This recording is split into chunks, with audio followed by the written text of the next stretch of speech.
Hello, everyone, and welcome to another energizing episode of Coffee with Convery. Today, we're brewing up a conversation that's guaranteed to supercharge your entrepreneurial spirit. Our guest is the one and only Billy Samoa Saleebey, a man who's reinvented himself more times than a chameleon in a kaleidoscope. From award-winning filmmaker to Tesla executive and now the podcast guru behind Podify, Billy's journey is a master class in pivoting with purpose. He's gone from capturing stories on the big screen to amplifying voices in the digital age, helping visionaries and changemakers leave their mark on the world. Billy's not just talking the talk, he's walking the walk with his own top one globally rated podcast, Inside Out. And if that wasn't enough, he's also racking up millions of content viewers on LinkedIn and YouTube. Oh, and did I mention he's doing all this while coaching Little League and being a dad to a kid? Get ready for a conversation that's about turning passions into professions, the art of the pivot, and how to make your voice heard in the crowded world of podcasting. Whether you're a budding entrepreneur, a seasoned professional looking for change, or just someone who loves a good success story, Billy's insights are sure to leave you buzzing with inspiration. Billy, welcome to the podcast. Thank you so much. What a warm introduction. I'm honored and thrilled to have this chance to talk with you and dive in on anything that you think would be valuable to share. So, man, I'm humbled by that intro. Can you send me the transcript of that? I Actually appreciate it, man. Yeah, like to have a little fun with the intros and like get people thinking about who is this guy and this mic here. And I honestly I'm super pumped and thank you so very much to join me on this podcast. What I like to do normally is start to do a little rapid fire questions, get to know each other. People can understand a little bit about who you are. So the first question I have for you is, what is your superpower? Connecting. So I feel like most people in life are really gravitate to other people, Mm-hmm. and their happiness is almost in all cases based on their ability to have people in their life. So from an early age, I luckily had my dad as a model Mm-hmm. who's exceptional at connecting with other people, and he uses humor to do that. I mean, I think every one of his friends he has an inside joke with. And so for me, I saw it ever since I was a kid, how he connected with other people. And it's just become a core part of who I am. And it's not just connecting, it's maintaining long-term relationships that last. Nice. Yeah, connecting is such a human like drive we have, right? Like just to be with other people and to meet people and share stories. So Really yeah, is. I'm I think it's excited. innate. It's innate in us. We all crave connect. And there's been studies. I mean, if you look up happiness studies, Okay. in almost all cases, the number one driver to happiness is connection. And so I think we got to remember just how important it is. And sometimes, we get into that sort of loneliness Mm-hmm.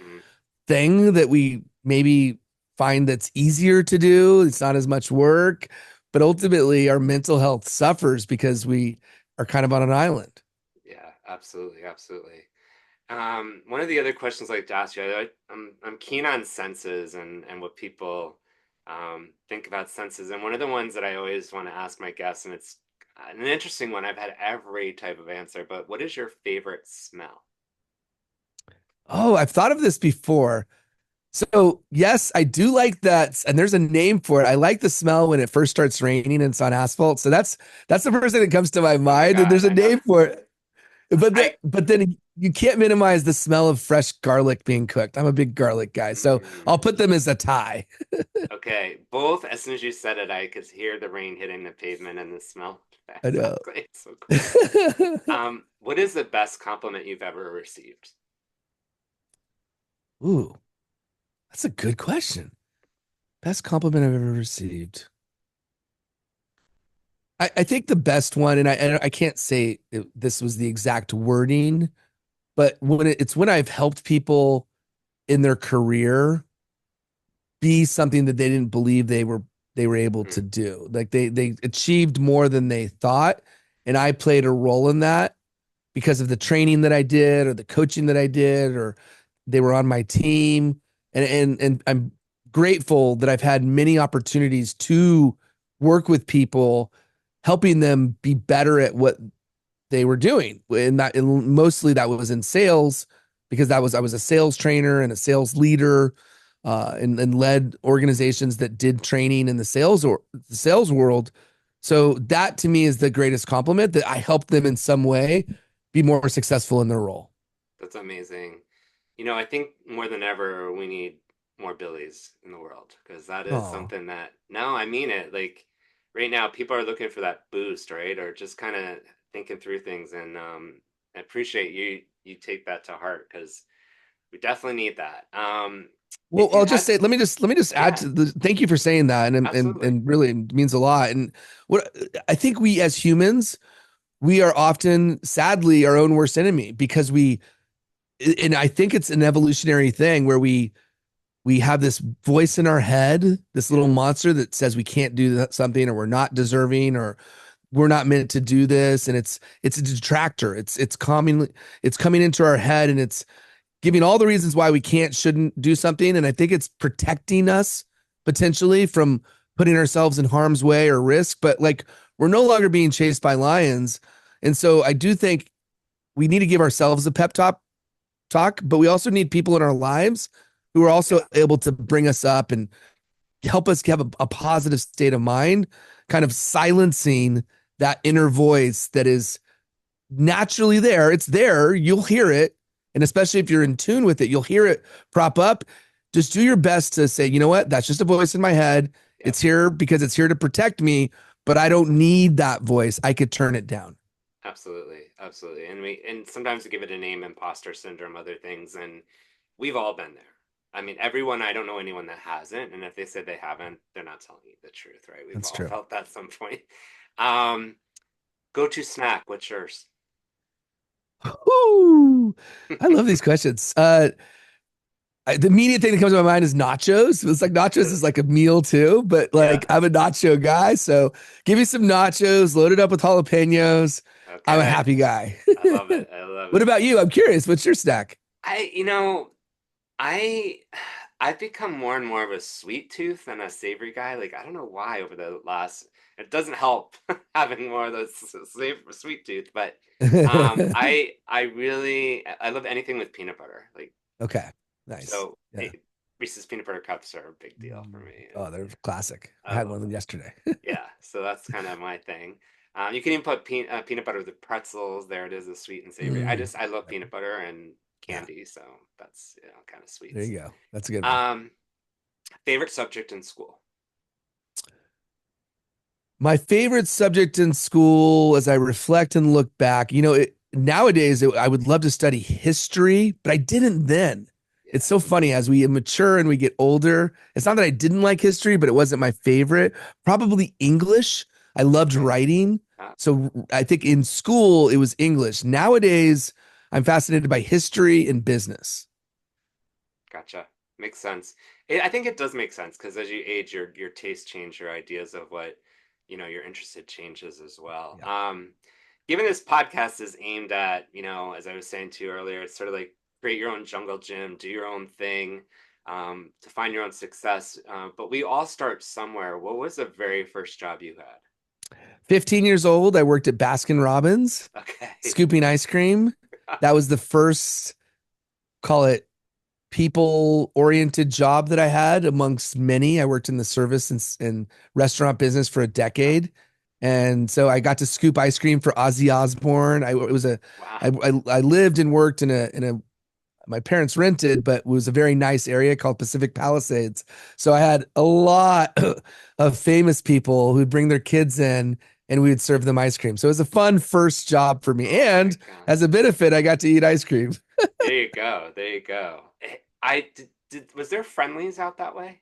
Mm-mm. Friendlies restaurants. Well, I don't know. That's where I I don't scooped know ice about cream. It that was one. more of like a East Okay. Coast, Massachusetts kind of chain, but that's where I scooped ice cream too as Oh, well. really? Okay. Was that your first job as well? Scrubbing pots first. Oh, gotcha. Okay. Yeah. Started Scrubbing at the pots. dishwasher, worked my way up. Right. If you had to pick just one word to describe yourself, what would it be? Hmm. Um, I mean, I go back to the connector. Yeah, I'm a connector.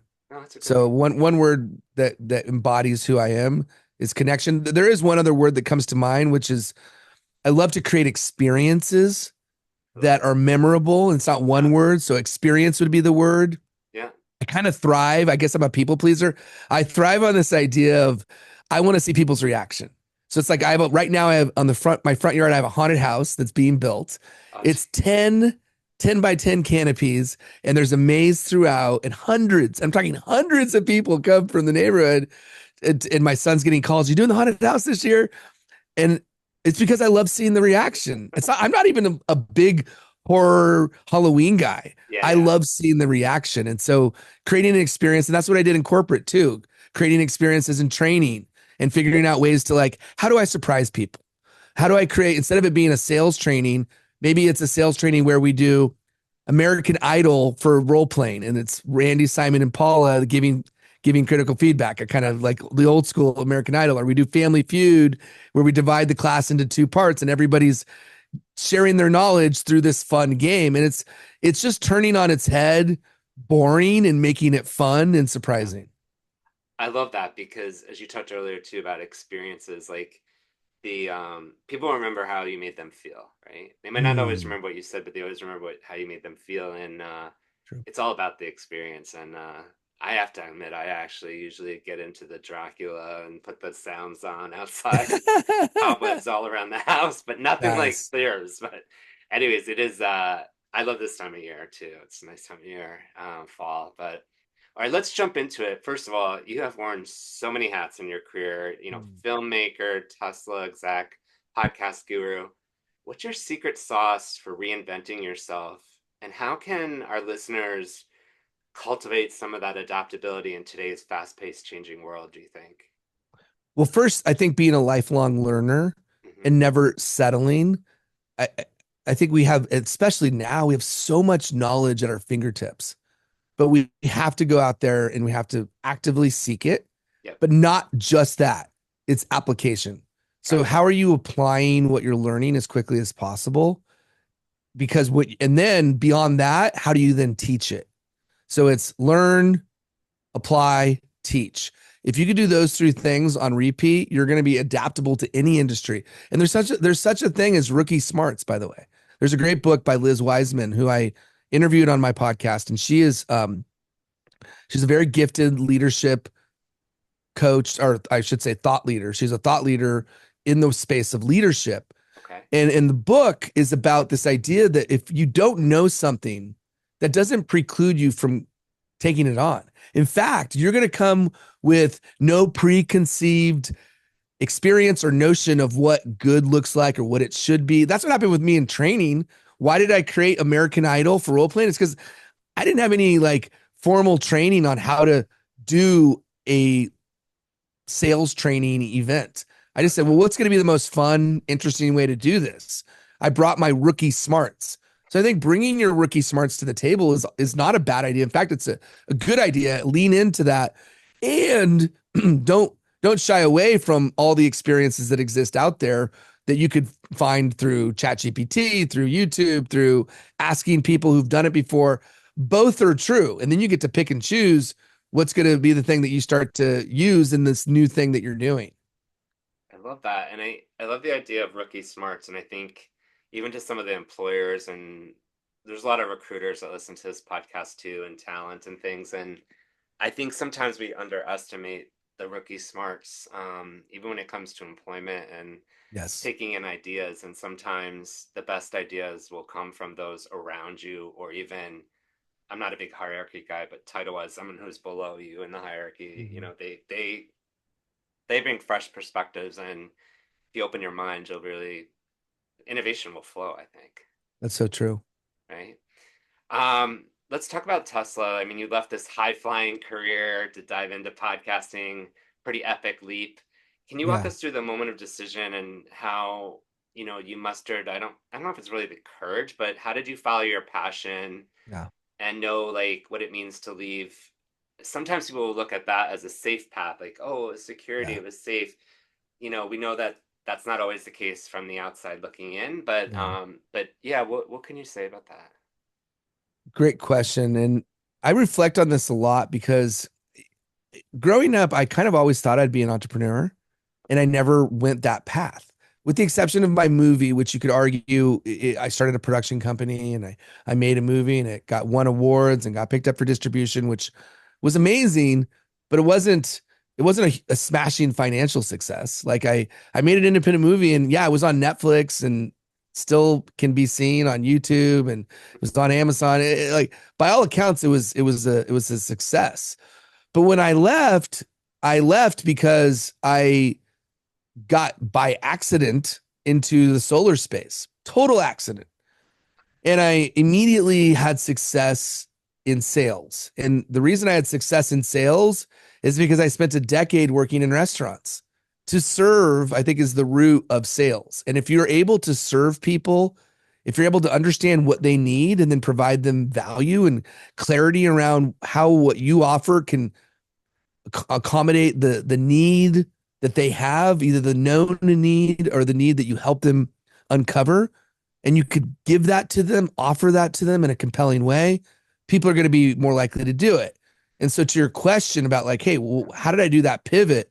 Well, so I kept on getting promoted, right? Like it was I pinched myself thinking about like I was one layer removed from Elon, like one layer, which Wow. is even to me is shocking. Yeah. And so when I left, I was ready. I was ready and super candidly, my position at that time, Elon Elon said we don't need that position. So I could have gone to work in sales. I could have gone somewhere else, but I had a global role. I Yeah. had overseen a team in Asia, a team in Europe, a team in North America. And so in his mind, he's like, well, why do we need that role when we have all these leaders in these markets? And so I remember being in an airport and my then boss calling me and say, hey, this your position's been eliminated. Here are the options. And like I said, I could have, you work at Tesla, doors open. I could have got a job outside of Tesla. I could have Absolutely. got another job within Tesla. But I had to ask myself, what's the bigger purpose in my life? What's the mark that I want to leave? Right. And I saw a path that was outside of working in somebody else's business and very much centered in working in my own thing, which Gotcha. started as a podcast and then led to my business, Podify. Awesome.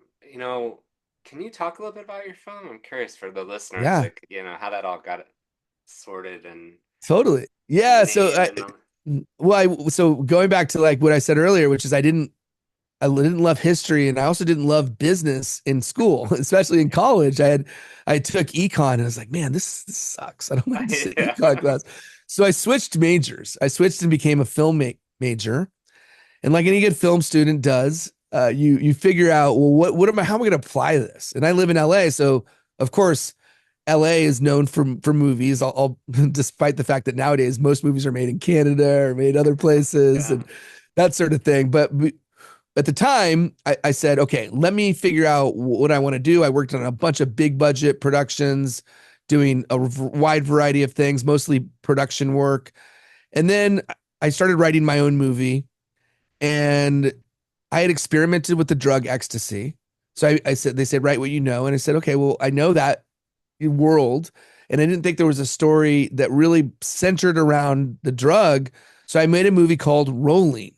And the movie is a documentary style film, but it's not a documentary. It's a narrative. It's fictional that follows the lives of 8 ecstasy users over a 24-hour period. And each of the ecstasy users have a different experience. One is trying it for the first time. One's a drug dealer. One's a doctor. One's an attorney. One's a raver. And you got all these different people who interconnect storyline wise over a night at a warehouse party in Los Angeles. And so it came out and it was first debuted in 2007 and then got picked up for distribution. And the 2007 was all the festivals. So we won Right. San Francisco and we won New York. And then we ended up getting distribution for in 2009, and then it was on all the platforms. So yeah, that's the movie story. That's interesting. Thanks for sharing that because I think it's interesting for any listeners that want to check it out and also people aspiring to be filmmakers. It's a cool story. So your podcast Inside Out is all about uncovering life-changing insights what's the most mind-blowing insight you've gained from your guests that you think we should hear as we think about shaping our futures? Yeah, well, it's funny because I've interviewed a lot of people. Some of the people I've interviewed are best-selling authors and very accomplished people that have done remarkable things in their lives. And I've learned so much. I mean, you learn so much by asking questions. The thing that I always come back to is something that I asked my cousin, who in his own right has had a very successful career. He worked for Amazon, been executive. But what he shared was something that he learned from one of his bosses, which was to think in versions. And the light bulb there is that we often wrap ourselves around version one being perfect. I'm a recovering perfectionist. Mm-hmm. And this to me was a big unlock because I gave myself permission to have a version one that's a true version one, Yeah. not a version 10 that I'm waiting to put out because I'm not willing to put something out that's not perfect. Right. If you don't put something out that's not perfect, you're not getting the feedback. You're not getting the work on that version done because you're holding back on putting something out there. And so if you put something out that's version one, you can make it better. There's a version two. You make that better. There's a version three. Then your version 10 is monumentally better than what it would have been if you waited and you just put your version 10 out and you said, oh, this is my version one. And so thinking in versions was the biggest light bulb moment for me out of all the things that I've learned in the 4.5 years that I've been producing the podcast. It's a really interesting concept, and digging into that and thinking about it and how that experience can be transferable to others too, because so often I'm not necessarily like this. Like I will go for the 85% solution and test it and learn from it, just with whatever I'm doing. But there was a period of time, or like yourself with the perfectionist side, or Yeah. the fear of failure, right? People are Yeah. fearful, and a lot of times we don't hear people talking about their failures. Not everyone got to where they are by not making mistakes or having, in this case, I don't mean versions are mistakes, but it's an experiment, right? To see how Yeah. that all comes together. It's really cool. I I, think I, it's a really I cool. love that you use the word experiment because I feel like life is an experiment if we allow it to Yeah, be. And absolutely. because of that, we have opportunity to make mistakes and try different things and learn from those things. It could be social media, it could be a project you do at work, it could be something that you do at home, like doing experiments with my son. I mean, Yeah, we've done a couple podcasts, we did a YouTube channel, like so cool. these things. This is what makes life rich, is when we 100%. we give ourselves permission to do something that's not totally perfect. It's an experiment. I like And that. so we just got to give ourselves permission to do more experiments. Can we talk to branding for a bit? I mean, you're like the master of personal branding. I think when I watch all the stuff you do on LinkedIn and following you on your YouTube and other stuff, a big part of job seeking and for looking for opportunities is how you present yourself, and also about your own brand. And, we talk about personal brand quite often. I talk to a lot of young people about, what are your values? What are your skills? What are your passions? That's a slow build to what your brand should become. And you should never really compromise that, even in a job. If you find something that it's not the same value set or whatever, yes, we all need to make money, but at the same time, you got to be able to have your passions, your values, and other experiences. But part of that, again, is molding that together for a personal brand. I guess, what's one of the tips to stand out in all this digital noise that a lot of these, up and coming people are experiencing? I mean, we're in the generation, right, of TikTok and all that, and everyone's trying to look like everything's perfect and everything's great, or I'm going to be an influencer. And I'm not discouraging people from being that, but what is their thought around that personal brand and what someone should consider when they're Yeah. thinking about what there should be? So there's a lot to it, of course, but on a very simplistic level, a personal brand is what other people think about you. Hmm. And I think getting clarity around first asking people, like, hey, what do you like when you think, and I loved your exercise at the beginning of this. What's the one word you use to describe you? You can even ask people that. Like, what's the one word you use to describe me?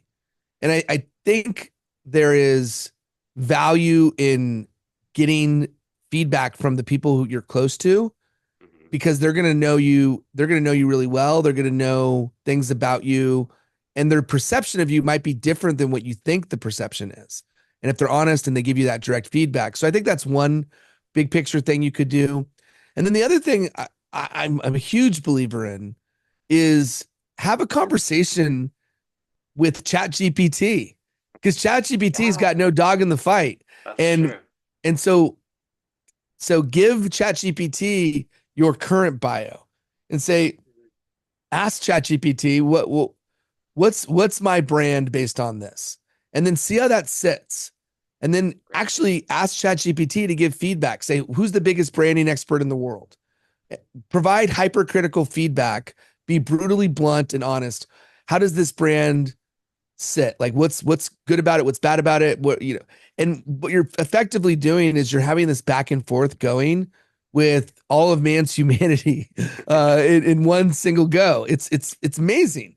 But what you could land on by doing that exercise, so you got the exercise of talking to your network and the people that you trust, but then you got the exercise of talking with anyone really. Like, you could say, I want Seth Godin to give critical feedback of my personal brand, or I want this person who's a branding guru to get, like, where are the holes, where are the gaps, how do I want to show up in the world? And I think the more you could kind of massage and get clarity around, okay, what's the big picture purpose, or even what should I be thinking about? What questions do you have for me Yeah. that I should answer to evaluate what my purpose is? Why am I here? What's the big picture impact that I want to make? And because sometimes it's hard to do this for ourselves, but if you Absolutely. have that conversation with ChatGPT, you'll be amazed at what you could accomplish. I never even thought of that's a great insight. Yeah, 100%. And like you said, there's no dog in that fight, so it's a Yeah, good one. man. I think It's that's good.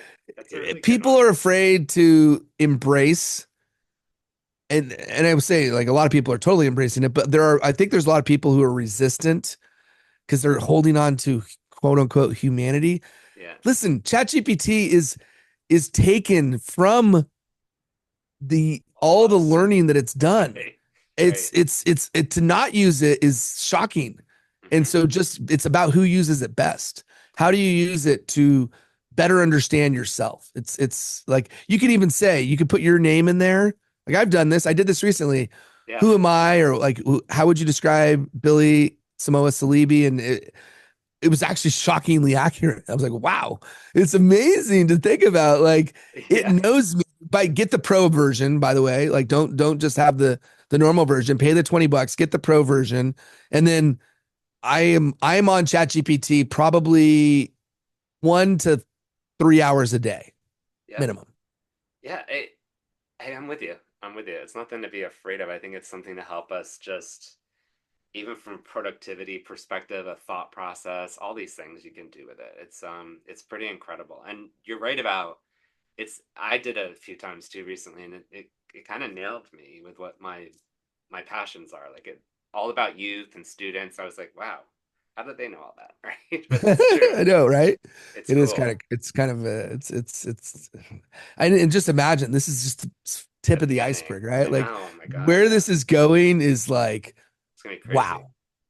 I mean, I'm just glad that we're able to see it, and in our lifetime, we're able to see this happen.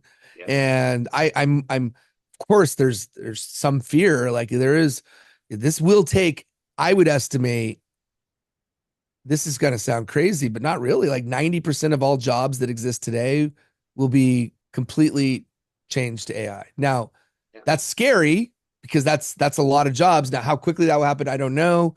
I have no sort of like, this is my personal take on it. Like, am I off by 10%? Maybe it's 80. Am I off by 20? Maybe it's 70.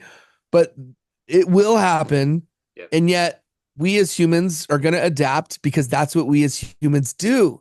We adapt. And this is the premise of a lot of what you talk about in the work that you do, is being able to adapt. And so that's the challenge that I would put on anyone who's worried and fearful, is how do you adapt Yeah. to to use these tools, but also to adapt to a world where these tools exist. I'm glad you brought that up because I talk often like right now upskilling's the big thing, right? Because of AI and other stuff. And but I'm like, this isn't just started. Everyone's always upskilled. Haven't you always like I've always learned something new to upskill myself for something new anyways. So it's not like it's a new idea Yeah, really, but yeah, it's more talked about now and how I think people are saying, well, you better learn more, upskill yourself, figure out what's happening, watch the labor markets. There's a lot of proactive things you can do. But I think, take the scariness out of it because the world is always moving. The things yeah, always are changing. So I guess for those that are very task oriented, that like doing the same thing repetitively, this is probably a scary thing. But for the majority that like to change and try new things, adapt, like we just yeah. said. Can I ask I you mean, about to be blunt, adapt or die. I mean, that's just like, pretty much? literally, if there's one reason that you and I are talking right now, it's humanity's ability to adapt. That's the thing that I think makes us most unique is our ability to um, face adversity and adjust to survive. Absolutely. That's the greatest thing that humans do. That's right. Oh, it's happened since caveman times, right? If we Yeah. really go all the way back. Yeah, exactly. So time management is sort of the next kind of theme here. Okay. Obviously, like balancing being a dad, literally coach, CEO. How do you approach, and I don't like to call it work-life balance, I call it work-life integration. How do Hmm. you, I don't know, how do you do it? Yeah. It's a work in progress. I'd be lying if I said I'm perfect, but there's a few principles that I follow Yep. and that I follow pretty closely. So the first one is remembering that your energy changes throughout the day, and understanding your energy patterns is a very important thing to be in tune with. So Okay. for example, for me in the morning time, that's when I'm able to get into like a deep thought, thinking about things. And I want to set time aside for deep work, Hmm. not getting into emails, not doing, because that could stray you off course. And by the way, I used to be terrible at that, is like just go straight into emails and that's the first thing you do. But getting some deep work done early in the day. Now, I sometimes do deep work at night too. Yeah. So both for me, I kind of do those. Those are when I'm like focused work. I don't want the distraction. So that's first Yeah. part of the day.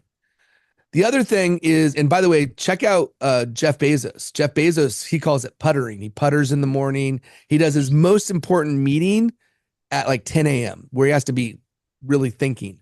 Yeah. And so for me, I do my meetings, call it from like 9 to 2, and I don't schedule meetings typically after 2 or 3.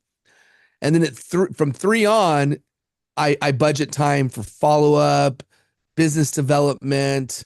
Hmm. If I got practice for Little League, those sorts of things. And then I usually revisit work, either deep work or creative work in the evening time. So it's about the energy management and figuring out what works. So that's one big thing that I do. The second big thing that I do is I live by my calendar. Hmm. My calendar is, and not just for other people, but for me. And so a TAM management and a focus thing that I've started doing is I actually will, this sounds crazy, but it's amazing, is I will record me doing work for a stretch of time, literally screen record. I'll go on Zoom and I'll screen record like an hour. Let's say there's something that I don't like doing. Okay. Sometimes I don't like doing follow up. So I'll record myself doing follow up, or I don't like doing prospecting, or I don't like doing commenting. So I'll record myself commenting on LinkedIn for 30 minutes. So I actually do it. But you got to schedule that time. So calendar blocking is a really big part of it. Number one is energy management. Number two is calendar blocking. And the third thing, I love this, and I learned this from interviews. I've interviewed a lot of people in the Franklin Covey organization, including Corey Kogan, who shared with me this idea of, if you look at the quadrants, the 4 quadrants: urgent and important, important, not urgent, and then the other two, which is not important, not urgent, and important, but not urgent. So Yeah. or urgent but not important. So there's these four quadrants, and just look up the urgent, not important quadrant matrix. The second quadrant, the one that says important but not urgent, is the most important place to work. So this seems weird. Wouldn't you think the important, urgent would be the most important thing? Yeah, yeah, Yes, but that's triage. That's doing things that have become urgent, have become sort of like mayday, mayday, we got to work on these things. But if on you fire. spend things are on fire, you got to spend more of your time. And it goes back to like, are you working in the business or working on the business? So for me, if I'm working more on the things that are going to help the business, they're very important. It's not like it needs to be done today, but it's very important. This is the quadrant. I think she calls it the quadrant of exponential growth. And you're going to get a lot more reward for the time spent in that quadrant. And since hearing that, I've spent a lot more time really thinking about the things that, like, let's just say as an example, there's a part of the website that I need to work on that I'm wanting to do the scripting and I want to be like, this is something that's not urgent. Like the business is going to survive with or without it. But by me spending the time on that, it's going to yield more sales. It's going to open more opportunities. The big picture uh, impact is going to be great. Or it's maybe there's an automation. Like, could we survive without the automation? Yes. But how much more efficient or effective are we by having automation in place to help with sales or to help with delivery or whatever it is that we have a gap? So those would be the three things. Thank you. Like super insightful. Something that comes to mind when you talked about the number one thing with the energy, the what did you call it again? The Energy management. Yeah. energy management. Um, I read a book and Daniel Pink wrote a couple of Yeah. books, and one of them is called When. I actually interviewed him years ago. Oh, I was wow. a lot younger, and I met him in person when he came to Toronto, and it was when he was touring with When. And that book similarly hits on those things like, and I identify with you a lot. Is like I'm a morning creative. I'm totally like creative, like right in the morning, really early. But by like, if you ask me to be creative at 5 o'clock at night, forget it. Like I'm done, right? But it comes back again, like you. So it's interesting. Like you have to understand that in the way that you go about things, because to fit into that rigid thing of, thou must do emails first thing you wake up, which a lot of people feel the pressure, might not be the right thing for you. So thanks for Yeah. sharing that, because I think there's some really great thoughts there people can take away from this conversation. Um, One looking, quick thing yeah, go on ahead. just for anybody that, because I wish somebody told me this when I was younger. If you don't know inbox zero methodology for checking your email, check it out. And I have a very specific system that I use for my email, because let's face it, email is a necessary evil. It's not going away. Yeah, It's been here since the dawn of the internet. It will be here until we have something implanted in our head that does the communication. But it's here and it's not going anywhere. But we get so many dang emails. If you don't know how to manage that, because what can happen in a job is your job is like, wait, dude, I spend like 70% of my time doing email. Like that's how it feels sometimes. And I'm maybe gone. that's actually how it is. Yep. Inbox zero completely changes everything, and it allows you to really genuinely have zero. Like I have zero in my inbox because I have filters set up. I have a whole system that's set up to allow me to manage my inbox and manage my email, not just the inbox, my entire email way more effectively. And it all has to do with, and there's a whole training on it. If you type in inbox zero, but it's like Great. getting those filters set up for new messages that come in. So they go to a specific folder or label. And then you could just check those labels. Okay, I have all these miscellaneous. This isn't a miscellaneous label. Most of those are not important. I quickly click on them. Yeah, red. Boom. Move to them all quickly so that you're not spending time going through every single email that comes, because most of them are not good. And of course, you should do the unsubscribing and not have clutter. But the Yep. reality is there's still going to be some of that. So spending your time on the most Great important tip. emails will happen as a result of using inbox zero. Inbox zero. Great tip for the audience. Thanks for sharing that. Looking back at your journey, what's your biggest, like, I don't know, moment that kind of shaped your, I don't know if there's a definition of success, but like maybe where unexpected turns turned into opportunities. Yeah. That's the question. So I'd say the biggest one came when I moved from a smaller company to Solar City. It was a big jump. It was a scary jump. I was the VP of sales at the solar company, Yeah. and I didn't know. For the first month, I thought I made the wrong decision. Hmm. And so for anybody listening right now who has started something new or is starting a new job, Yep. just remember when you start that new job, it will probably feel like you're totally out of your element. It doesn't feel natural. Feel like you made the wrong decision. Give it at least a month. I think a month is a good amount of time, and maybe even a couple months, but definitely give it at least a month. And I'm so glad that I stuck with it. Because at the time, I was like, I literally called my old boss. I set a meeting with him and I ended up canceling it. But had I not stuck with it, I wouldn't have all the experiences that I had at Solar City and then Tesla, which those are formative Yeah. experiences for me as a leader, Yeah. as a person who does things in the education space, as a teacher, Hmm. as a human. I learned so much. And just generally, like, it's not a bad thing to have that work experience where I built Solar City TV. It was an internal TV show that is helping me with the work that I do now, or that Yep. I led global onboarding for Tesla. Like, that's a pretty cool thing to say I did. I'm not gonna lie. Like, that gets Nicely. that gets attention, regardless of the current state of Elon. I think people are still impressed by that, and rightfully so. It was not an easy thing for me to do, and I excelled at it. I did really well, but it would all not have happened if I didn't stick with it right in the beginning when I had my doubts. Great lesson there. Stick with it. Think about it. Give it some time. Yeah, I think especially now we're all at like instant gratification and everything Oh, has to be aligned. It doesn't always work like that. so true. And I think the other thing that comes about is like when you know you're ready to go, like you said, even in the situation that you were in, I always tell young people like first you get a job, then you learn it, then you innovate, and then you're probably ready. Right? Like a Yeah. lot of them want to leave right when they got it. And I'm like, no, no, no. Make a change, make some impact to what you're doing. And that will be all that learning you take with you, like you just talked about. So it's so pivotal to think about giving it a chance, giving it a shot, not, throwing out the towel before you even had a chance to Yeah. check it all out.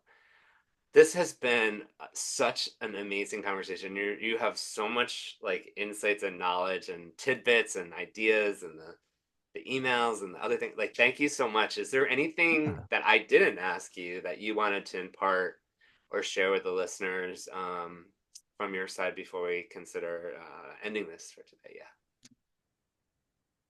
Thanks for giving me the opportunity, first and foremost, to have this conversation. And I learned something anytime that I have a rich conversation like this where you're asking thoughtful questions. I learned something about myself. And even the last question was, or especially the last question, it helped me reflect on this time in my life, which of course I've thought about it, but I haven't thought about it in the exact way that I just shared it with you right now. So that was the first time I've ever shared that specific uh, moment, and also how that moment really was a stepping stone for me continuing on the trajectory that I was on. So I'm grateful to you.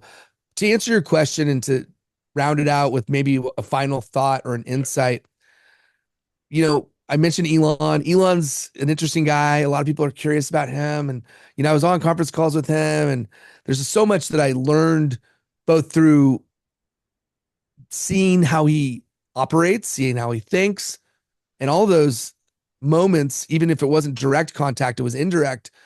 But I'll share something that I think might be interesting to the audience that maybe they know, maybe they don't know.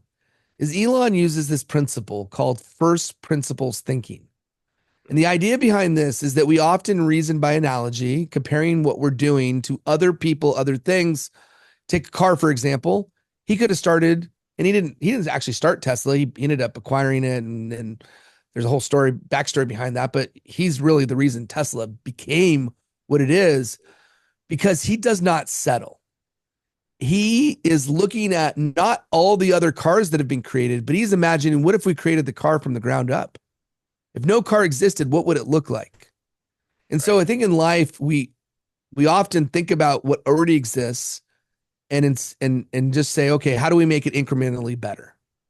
But his thought is like, what is the only limiting factors that we have to consider, which is basically law of physics. Like Right. these are the things he's using Right. physics. Like, okay, knowing what we know about physics, what is possible, what is not possible, and then anything else is on the table. And so I think if you're starting a business, if you're working for a company, if you're working on a project, if you're doing anything in life, try to challenge what exists today or even not think about it so that you could build something that is totally unique, totally special, and is innovative in its own unique way. That's the last thing I'll share. Wow. That is, I love that. Thank you for sharing that. It even has me like when I do these as well, I learned something and it's giving me energy myself for the things I'm trying to do. Not being in a big corporation anymore and trying to do things on my own as an entrepreneur for the first time I was, not at a Fortune 500 company for the past year, right? So Yeah. it's really interesting. I think that there's a lot to unpack with that that really does give you something to think about. So thank you so much for sharing it. And again, I have to say thank you. Thanks for doing this. It's an honor to have you on here. And like I said, like your insights and ideas are something that I think this podcast is really going to be a very helpful tool to some of the people that listen to this podcast. Um, Always looking for ideas around different ways of success, how to define things. And I think you really highlighted so many great ideas and lessons for us today. So thank you again. It's been a fun combo. Thanks for guiding it and asking such thoughtful questions that help to unearth some of the things that I shared. Hopefully, anyone listening got one or two Yeah. nuggets that they could apply. Again, going back to that principle, learn, right? Apply, teach. So if there is something like, don't wait. Like maybe it's inbox zero, maybe it's thinking versions, maybe it's something else. Maybe it's first principles thinking, but go apply it. Like because otherwise we're just talking and like to me the biggest gift is somebody actually doing. And feel free to send me a note, find me on LinkedIn, send me a note, let me know I applied this, thank you, or this is what I learned, that sort of thing. That lights me up. So Yeah. I'd be grateful.